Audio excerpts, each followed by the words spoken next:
Hello everyone, welcome back to my new another mini blog. এটা ছিল দিদির বিয়ের গায়ে হলুদ পার্ট 2। তো ওই দিন আমরা সকাল সকাল বেরিয়ে পড়েছিলাম জল সইতে। যেহেতু আমাদের বাড়ি থেকে গঙ্গাটা খুব একটা দূর না, তাই আমরা হাঁটতে হাঁটতেই গেছিলাম। তো ওখানে গিয়েই সবাই নাচানাচি শুরু করে দিয়েছিল গঙ্গায় যেতে যেতে। তারপরে আমরা গঙ্গায় পৌঁছে গেছিলাম। তারপরে এখানে রিমি আর আমি একটু ছবি তুলে নিচ্ছিলাম। তারপরে এই জল শোয়া হয়ে যাওয়ার পর আমরা সবাই বেরিয়ে পড়েছিলাম। আর ওই দিন কিন্তু আমরা সবাই হলুদ শাড়ি পরেছিলাম, বেশিরভাগই সবাই।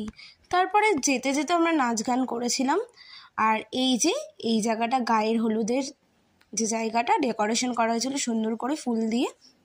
তারপরে ছদ্দিভাইয়ের কিছু ছবি তুলছিল ফটোগ্রাফাররা, আমরা সাইড দিয়ে কিছু ছবি তুলছিলাম।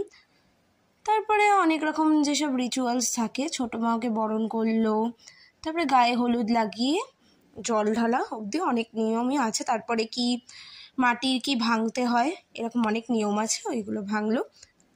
সো টাটা, দেখা হচ্ছে পরের মিনি ব্লগে। এরকম যদি ভিডিও দেখতে চাও তাহলে আমাকে কমেন্ট করে জানিও কমেন্ট বক্সে। টাটা।